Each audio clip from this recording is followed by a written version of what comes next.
Hello YouTube, welcome back to Nutkin Farm. I'm glad to be back and apologies to my regular subscribers. It's been a while since I've done a video, but it's been one of those freak times of years where I've been kept away from the farm for owing to my work in Sydney. And I know it's meant to be about macadamias, but let me just show off to you. These are my mango trees. I've got about 4 or 5 of them. They go all the way down the hill towards the house. They are absolutely covered in flower, head to toe. Now, how many fruit am I expecting from them? 0.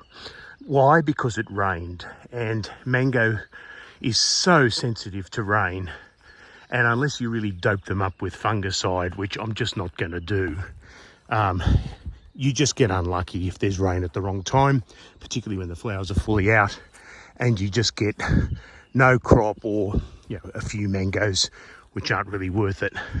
I've only had really one good mango year here at Nutkin Farm, and that was the year I arrived, and that was a really big drought.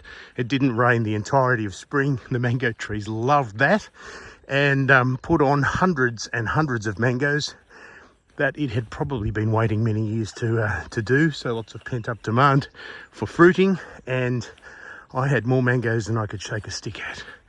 And some of them actually went begging, or to possums or other things that could eat them quicker than the humans could. Anyway, if that happens in another year, I'll be ready, because I love mangoes. But how about those macadamias? Well, I've missed some of the flowering season, and that's a shame, because if you look through my previous years, any video I did in September is probably going to be bragging at you about all the flowers I've got, looking like Christmas trees and everything else like that. What you're seeing here is more the tail end of the flowering season. Some trees, like this A4 here, are still flowering, and you can still see some stick-tight nuts from the previous season. That's something that the A varieties are particularly annoying at, because they hold fungus spores that end up being a problem in the next year. But I come to block 1 for a bit of a health check every time I arrive at the farm, because I've got so many different varieties in this block that if I want to sort of find out in average terms what's going on, well, here's where you come. Now, here's a A4 that's absolutely in the middle of flowering still. You can see those racemes drooping down. I'll put my hand up against one of them. You can see how long those flowers are. Absolutely beautiful. And you can compare that with some of the older Hawaiians, like this one across the road, where the flowering process is basically over, and the racemes aren't really anywhere near as long as my hand. Those little black parts there are the sort of the debris of the flower, and you're hoping, of course, some of them might turn into nuts. Here we've got an example of probably some pre-season flowering turning into nuts there, just on 1 or 2 racemes. Is it the best flowering year I've ever had? I don't know. I'm not so willing to make a call on it. Last year, definitely, I would have called as the best that I'd had to date. This year may be as good, possibly even better. I mean, you've got whole stands of these Hawaiian trees here that have gone crazy. All right, the flowers aren't that attractive now. There's still some flowering going on, but very heavy flowering behind the leaves, and obviously the trees were happy. Probably a fair bit of build-up moisture in the soil from the previous autumn, coupled with a dry early spring, although we certainly had a whole bunch of rain in August, including about 200 mils in 2 days, when the average for August is only meant to be about 80 mils up here in Rosebank. On my baby trees, well, you'd expect an improvement year to year. This 788's done a funny thing. Here's a bunch of nuts, probably from a pre-season flower, in the middle of, on the same stem, other flowers that are completely in bloom. And they're very nice, big, fat flowers on the 788. Quite a bit more generous than these ones on the Hawaiians. But look, bottom line is, they all work. They've all got pollen, and here's the real tragedy about YouTube. I can't bring you the smell. right? If you think watching a YouTube video gives you the whole flavour of a macadamia orchard, think again, because the smell of these flowers, and here's a 708 that's just really overachieving. The smell of these flowers is beautiful. It goes through an entire orchard, and if you do have a macadamia farm, it's going to be wafting through the house. You notice it driving past them. If you're just a casual driver, the smell is on the air. And unless there's a high wind or something, it's actually quite heavy on the air. And of course, it's the flowers advertising themselves to pollinators and saying, come mess around with my pollen and pollinate me. So hold that thought for a minute, because I'm off to chat with an old mate who's got some worries about the flowering season this year. And it's not something I've ever heard expressed before. So rather than me spoil the story, I'll let him speak for himself. Bruce Chester. Daniel, What how are are you? What are you still doing here? It's very hard to get rid of me. I think your viewers will agree. No, fortunately, I've sold the farm. Yep. And even more fortunately, I've bought some more time here. I'm renting for the next year, so you can't help good luck. Fantastic. And so do you have to look after your macadamias for the new owner, or? No, the new owner wants the macadamias. It's part of his... He's got an ongoing arrangement with macadamias, and so he wants the macadamias. Yeah, well, look, which is great. It got sold as a farm. It got sold as a farm to a macadamia farmer. I think that's a great story. Yeah. And it's and as I said, more by good luck than good management. Yeah. Well, I mean, I think a lot of real estate is luck, isn't it? Yeah. Finding the right person at the right time with the right fit for the property and everything. So, absolutely. Yeah. So, and it's good because I mean, you get to be amongst the trees you love and not have to actually farm them. It's sort of like those Tour de France races where the last lap isn't actually a race. They're just doing a glory tour of the place. Yeah. I'm more of the Stephen Bradbury vicinity. Oh, yes. He's my all-time Olympic hero too. Same here. What style? Look, you don't stop the love for things. I mean, I noticed down the bottom there, I've got possibly a branch down from the latest winds and things like that, which, hey, I love these babies. So yeah. I'm surprised you haven't given every tree a name, but but look, here's my observation. I've just come from Nutkin Farm and I've looked around there. I'm in the end stages of flowering, but you can see in most of the cases there's still some ends of flowers on the trees, and I guess if I come up close to your flowers here at the edge, there's the same sort of thing, but your flowering seems to have well and truly finished, whereas mine is lingering on a little bit. Has the flowering season been short for you? It was short. I was saying 5 or 6 weeks ago to people, come up in the next 2 weeks and come and see what the cathedral looks like when it's in full flower. Yeah. And we got a chance in. It was 2 weeks, but that was it. It's within days. And I think that the heat, we had hot times at that stage. A week of 30 degrees plus. Yeah. I think that might have had a shortening effect. Thank you. Right. Did it burn flowers or just hasten them? No, I think it's just hastened them. I noticed the same thing with orchids that I've got in there. Okay. And the king orchids, for instance, came out beautifully. 6 or 7 days later, they're finished. Suffered heat stress. Right, so it put it all on fast forward. Yeah. So looking through your trees here, and I'm not sure which ones we're looking at the moment. Are these look like what 246s or? Yeah, we previously started around this level. On we have, haven't we? Here. Yeah. So it's a fairly consistent area that we pick up at. Right. And was it a big flowering? Yes. Beautiful. Right. Beautiful. So one of your best, because I mean last year I've had a good year flowering, and you also, when I did a show with you, said you had a good year. Was this better? Even better. Better. But more concentrated. The place was ablaze with white. It really was. It was fantastic. Okay, so what's the concern with this? Okay. You might not pick up the audio on it, but there's one distinct lack of noise, and that is bee hums. Yeah. They weren't around during the flowering of the macadamias. Yeah. My mangoes, which are in full flower at the moment, you see an individual bee. Yep. Usually floating in the clover, actually. I've Yeah. been reluctant to mow for that very reason, you know. Yeah. There's plenty of food for them. But I haven't heard them through this flowering season at all. Yeah. And not the swarms that I'm used to. Look, you've got nearly 40 years' experience of doing this. Will this next year take you to 40 or close to? Yeah, close I'm to 37 on the 10th of October this year. Okay, so it'll be 38 almost by the time you leave here, or maybe they'll even let you stay longer. Who knows?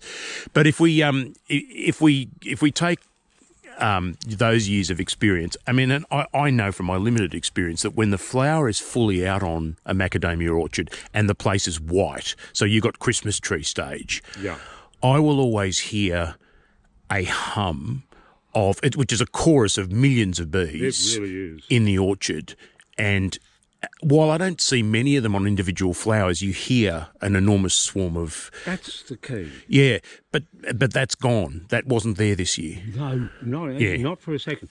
But I've got to say, Dave, who lives with us here, he was tending his vegetable garden through June or at the latest July, absolute latest. Yeah. And he was pulling out coriander that was flowering, and he didn't want to throw it away because there were bees swarming all around it. Right. So there was some activity, and certainly not on the scale of an orchard or the mangoes or anything like that in my expectations. Yeah. But the observation for this year is I haven't heard them. Yeah. And really, I've spoken to a few people and they haven't heard them. Yeah. Now, whether this is merely Northern Rivers, and let's reach out to your viewer. Yeah, okay? yeah. No, I'm going to be asking them to comment below and ask their own.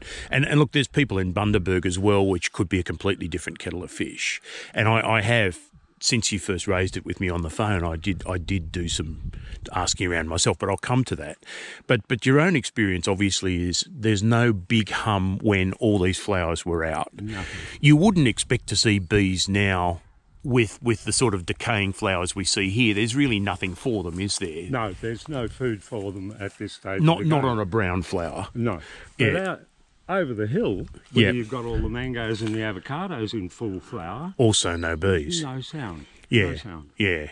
So when you raised it with me, I thought, well, that's a worry. I mean, obviously they've discovered the varroa mite south of Ballina, and I was wondering whether varroa mite had got into the feral beehives that tend to sort of serve these areas.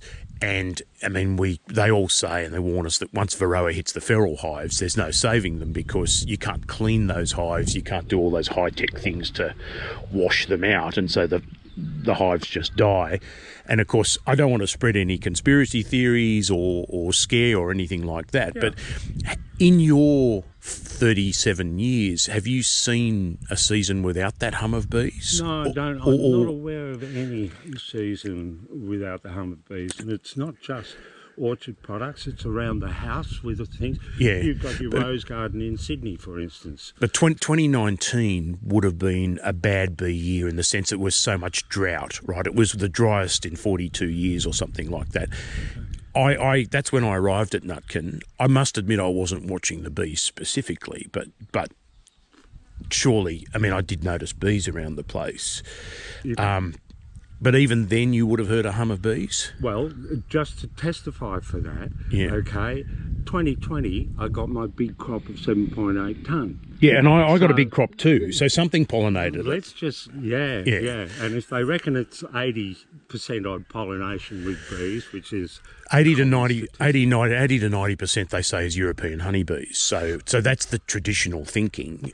So clearly 2019, even with the dry, it didn't send the bees away. So there's some other reason why they're not here.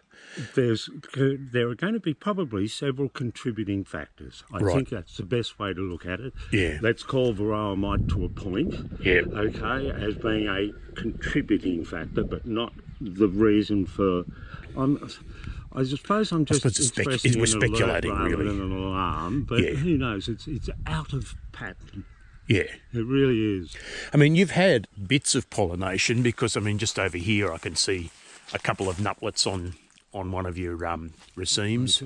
Yeah. And really, I mean, I suppose at what point are we going to know whether pollination has failed? Would it be October? Would it be when we see the bite-sized nuts? Yeah. I think so. Yeah. I think so. And that's when we'll get a view. But look, I looked around after you told me, and we'll just keep walking through your orchard if you like. Yeah, because I love this. You know, get another year of walking through your orchard as well as mine. I did have a look around, and I didn't see I mean, I've still got flowering in the A4s and the A16s. The A16s are right in the middle of flower, and so I did have a close look at those, and there weren't bees around it. I went to the boundary of my property where my neighbour has planted a lot of trees to attract bees and harbour bees. Right. So there's a lady at Rosebank called Miss Tree, and Miss Tree sells all of all locally native flowering grevilleas, banksias, those sorts of plants, which are actually related to the macadamia. They're the Proteaceae species as well. I went to the boundary and looked at them. There were bees all over them. And I thought, well, why are there bees here and not macadamia? And it just seems that almost European honeybees will feed on macadamia, but it doesn't seem to be their preferred food. Apparently, and I get this from the Mahoneys down at Broadwater, who are fifth generation, I think, aperists. Wow. They know their stuff. It's best active honey. Right. By a long shot. Great. That I know. And I'm pretty sure that... I'm sorry, I lost where we were going.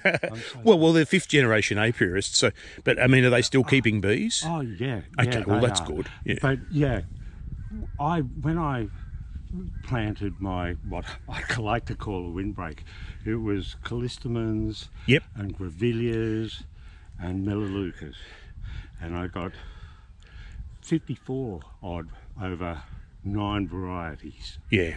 And planted them up the hill, and they were to attract birds and bees. And did they? Now I've checked in these this year. Oh yeah, do they ever? The birds are there nicely, okay? Yeah. They love those things, but so do the bees, and there's no bees humming around anymore. So you've had a failure of those too. Yeah. Now, so I rang around locally, and Peter Fraser, you know of him, and he's been doing this for about 40 years, and so I had a bit of a chat with him, and he said, look, for him they're down substantially, and it's sort of third-hand hearsay, but his pest scout, Jared Coates, said, look, the bees are down markedly in the places that he's looking at, although Rosebank's better than some. And we've got a slightly distorted picture in Rosebank in that we've got locals who keep beehives. Yes. Yeah, so some of our direct neighbours keep beehives, not the actual macadamia farms themselves, but they're actually keeping not commercial levels of hives, but 2 or 3 hives, and we know that the bees roam up to 5 kilometres. So I'm seeing bees, but they're being picky and they're preferring stuff that isn't macadamia. And a few years ago, my plumber, who's a beekeeper, came and put some hives on my property, and we did a deal where he'd give me a couple of jars of honey and in exchange for the pollination. And so he gave me a couple of jars at the time, and I said, oh, great, I'm really looking forward to this macadamia blossom honey. And he sort of smiled and he said, well, I'm not sure it's all macadamia blossom. He said, I actually think it's more clover. And, you know, I'm encouraging clover on my orchard because it's a legume, it's so good for the soil. Yep. Plus it is, you know, obviously something that attracts bees. But yeah, with the combination of my neighbours planting bee-attracting plants and the clover and everything else, I mean, we want to attract bees, but we don't want to divert them. We don't want to give them something better. But you know, there's 2 views of it. So I then asked Mark Duncan, and Mark Duncan said, well, yes, these plants are actually beneficial because while they may divert bees short term. Longer term, they attract hives to the area, and you build up bee populations, which then eat your macadamias as well. But as we said, you've got a period where you're providing food for bees. Yeah. Okay, and it's a short period. Yeah. I'm sorry, where I lost it back there a row or so ago. No, that's all right. Was you're not Joe Biden yet. The Mahonis, they were saying that they prefer to put their bees because they will move bees to follow the food. Yes, of course. Yeah. Which is an art. Yeah. But they would have been stopped from doing that during the lockdown of bees. Yeah. But whereas they went out to the tablelands to do the winter food for the bees, they would prefer to bring them into macadamia and avocado orchards because it built strength in the bees before they then put them into the active honey, right? Melaleucas. So it's something about the type of nectar that they get from macadamias, but you can't force macadamias. You can't force them to eat it. I mean, Peter Fraser was getting bloody minded, and he had all this clover in his orchard. He saw the bees eating the clover and not the macadamias, so he got his mower out and mowed all the clover. That's not bloody minded. Well, he's going to go, I want you to eat my macadamias, that's not bloody minded, Daniel. That's not. Look, but my brother is a beekeeper, and he says, look, he's studied them a fair bit, and he says, look, on any given morning there'll be some sergeant bee that orders all the grunts out and says, today you will feed on X. Right, okay. And unless they're physically stopped from feeding on X, that's what they're going to feed on. So the instruction will be on one given day you feed on macadamias, on another day you feed on clover. And the idea of this regimented existence is the bees don't want to feed on one particular thing. I can understand that. For the sake of their own hive and their own management of biodiversity and everything else, they actually want a varied diet as well. Yeah. I guess the only issue I'm raising is that if given a choice, they seem to prefer things other than macadamias. And so you need a real critical mass of bees in order for them to feed on the macadamias, because there might be too much competition for other things. Well, that would have to beg the question that in every other year than this, I've had the critical mass.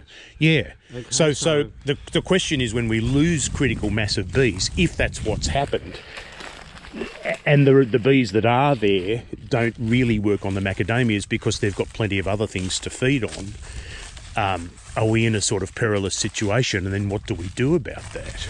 We are, and not merely as macadamia farmers. No, okay? I mean, the macadamias aren't the only things that need pollinating by bees. No, I mean, people have said, and it's not an exaggeration, if bees die, we die. We have a major problem on our hands. Most of our food is pollinated. Yeah. So, I mean, I know that there have been trends over the years you've been farming, and one of those was a trend towards using native bee boxes on orchards. I've got native bee boxes located across the road at a friend's place. Yeah. I think there's at least 10 in Yeah. there. Okay. Yeah, well, the issue is really one of scale, because native bees travel at most about 500 metres, whereas a European bee will range up to 5 kilometres. Yeah. And so if you want to pollinate a macadamia orchard, even one as small as this, you're going to need 2, 3, 4 hives. Yeah. The biggest supplier in the local area is Nashua Native Bees. I don't know if you know the guy who does it, but yeah, if you want to buy a box full of bees from him, it's $500. You know, and eventually you can propagate new hives, and you buy new hives and you split one and you put the top of a new hive on the bottom of an old one, and all of a sudden you've got 2 hives, and you can keep propagating them like that. But it's it seems to me that the native bee, I mean, look, obviously it was the original pollinator of the macadamia species before the Europeans got here. But then we didn't have macadamias growing in rows of hundreds and hundreds, and so you didn't need the critical mass. No, and they had their variety in the back of the rainforest. Yeah. Okay, so the reality is we're the people who plant one crop over. Yeah. Well, we changed the ecosystem that basically requires mass. We have mass plantings that require mass numbers of bees, or mass numbers of pollinators. Yeah, without any variety. But what are our other options? I know that they're looking at a certain kind of fly that looks like a bee, but in fact will pollinate by running around and not necessarily collecting nectar, but buzzing around in the trees and. Well, 2 things. Okay, firstly, it would be interesting if you've got any viewers in Western Australia, okay, who are out in the wild one or flowers, two, which are apparently blooming at the moment and Right. blooming magnificently. Yeah. It would be interesting to see if there were bees there. I'm not saying they've got our bees No. by any stretch. No, but It would be interesting to see across the place and not merely confined to macadamias. No. Because if it is a volume of bee problem or swarms of bee problem, Yeah.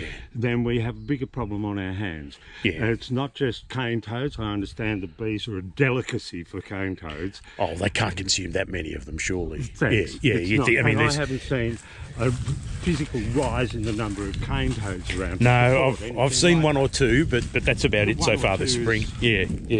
It's good golfing practice. Yeah, But- and I mean, birds will take a bee every so often, and depending on the kind, you know. But it's again, these things have always been present, and we've still had those swarms of bees creating a buzz over our orchard. Yeah.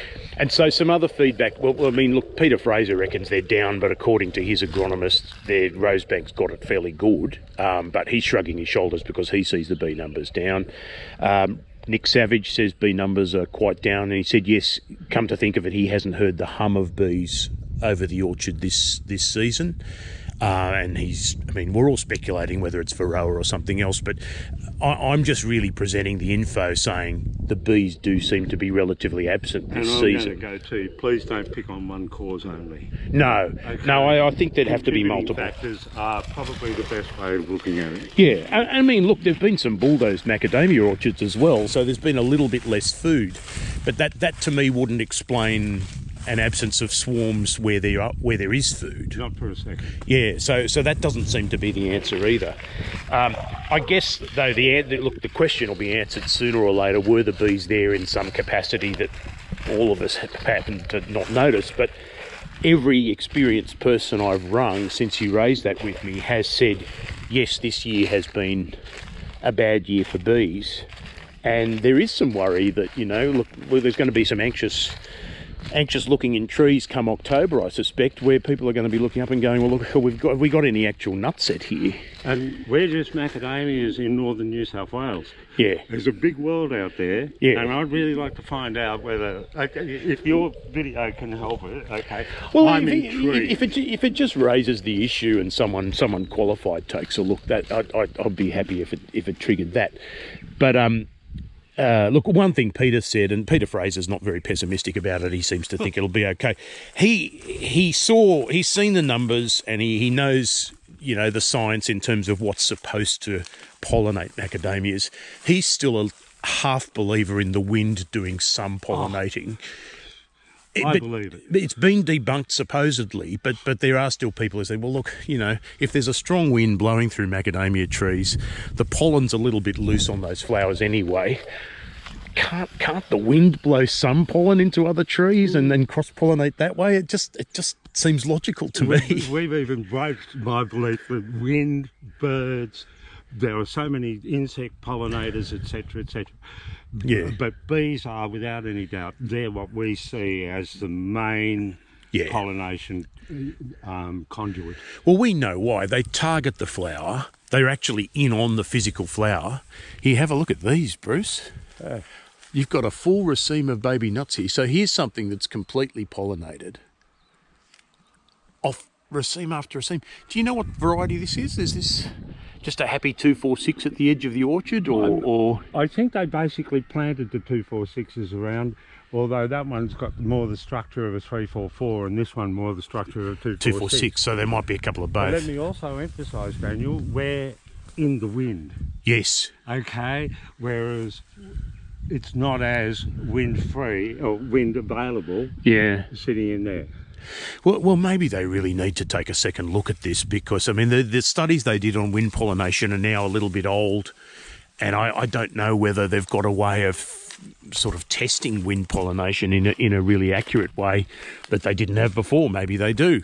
Even if you don't attribute it to the wind, because we've covered spacing here and there. Yeah. And as I said to you, I used to have second rows in here and Yes. took them out when the trees reached about 10 years old and it was the dark forest. Best thing you could have done. Oh yeah. Still grass on the ground, and I mean, there's some of them a bit covered over now. Yeah. Because I think, compared to some farms I've seen, you allow a lot of lateral growth fairly low down. Yes. That others might not tolerate. So if we take, for example, this tree, some people would get fairly annoyed by this limb, for example, because it might get in the way of a passing tractor, a harvester More coming. your harvesting problems. Yeah. I did start up skirting those things up. Yeah. If it were my place and I was staying here, okay, Yeah. I would be taking out every second row vertically, Right. and that would give me 12 by 12 spacing. Yeah. Have you ever kept European bees yourself? I had some in here for a year, and I was a disastrous dad. Okay. I'm afraid. Are they hard work? No, well, tell us, are they hard work? I mean, I know that native bees are fairly low maintenance, but European bees, if farmers say, well, look, this is a disaster, or we get a bad year of pollinating, we're going to have to start keeping our own European bees, what advice would you have for them? It is hard work because other insects will attack the hives and things like that. Right. You have to make sure that you clear the hives and do all of those things on a regular basis, from what I understand. Okay. There were some people who I knew actually a fair few years ago came up with a device called a honey flow. The flow hives. The flow hives. Yeah, no, my brother uses them. You just turn a knob and the honey comes out. Yeah, it seems too good to be true. Well, yeah, it does. But hey, it works and it gives you backyard honey anyway. Sure. I don't know that that's the sort of thing that you would go about doing. It's easier than smoking your bees and doing all of that. Yeah. Okay, it's a lot easier. You really need somebody who knows what they're doing. It's not something you step into lightly, and I think that was one of the big fears that they expressed about flow hives. Yeah. Initially was, hey, listen, we've got a bunch of rank amateurs here and the bees might be at risk. Yeah. Probably unfounded, but even in a flow hive, though, they're subject to attack by other absolutely predators as well. And you've got to keep the hive, clean. You've got to actually, from what I can gather, you've got to build and clear the actual cones within the hive and all of those sorts of things. It's a regiment that you have to get into. Right. And it's like, I used to have the goats and the sheep here and everything, Yeah. And you've got to feed, or you've got to supplement, or you've got to at least look for a disease when they're not looking well. No, I think, as farmers, we can sometimes look at a solution as being an easy fix, but then the fix becomes more, I suppose it can become more problematic than the problem. We get a bit reflex oriented in going, okay, that's going to do it. Yeah. And we call on a few reserves of ignorance along the way that we have to learn by bitter and practical experience. Yeah.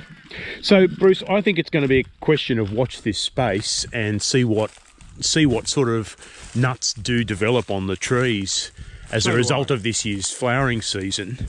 You don't think the 30-degree temperatures burned the flowers then? I think it just hastens the process. It certainly seems to be that way in particularly king orchids or frailer orchids as well. So, and the rains we had in August, that was about mid-August we had a lot of rain. Was that before your main period of flowering? Absolutely. So that wouldn't have washed the pollen off? No. Because they still weren't open then? Not by a long shot. So we really are narrowing the suspects down to pollination by just some lay process of deduction, aren't we? Yes, we are.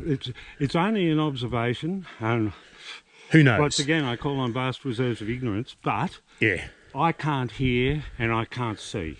Yeah. And those are basically the two observations that I've made on a yearly basis and taken for granted until suddenly they disappear. Over 3 decades. So, I mean, to see an absence of that, I thought was important. So we're bringing it to you guys. We're going to put it over to you to comment in the forum below. Those of you who are macadamia farmers, and I know there's many of you who subscribed to my channel because plenty of you came up to me at the Mac groups and go, oh, you're Daniel. So, I was better known than I thought I'd be. But yeah, for those of you who are a little bit silent and don't often post a comment, I'd encourage you, pluck up some courage, put a comment down below. What have you thought of the beekeeping season this year? Is Bruce right? I mean, I've spoken to plenty of others who agree with him, and I don't see anyone who really disagrees. But what are the bee numbers been like near your farm, and as many possible areas I'd like to cover as well. Bruce is really more near the Alstonville Plateau, or he's in that sort of McLean's Ridges area. I'm at Rosebank, which is a bit further north. love to get some comments from the actual Alstonville Plateau around, you know, Alphadale, Lindendale, that sort of area. Anything else from the mid-north coast, maybe Carl de Gras has some feedback. And further north up in Bundaberg, because Bundaberg's a real powerhouse, and without bees for those massive orchards they have there, there's a problem. Although I think they do in some cases keep some bees on hand. So love to hear your comments below, guys, and we will get back to this story probably in a couple of months' time. And very good to see you, Daniel. Thanks, Bruce. And I'm going to show the back of your shirt because it just seems very relevant at the time. Save the humans. I should have had a bee, thinking. Yeah, that's right. That's right. Most of it, hopefully we won't need saving, but there we go. Time to enjoy the bright sunny day. See you all soon. Bye.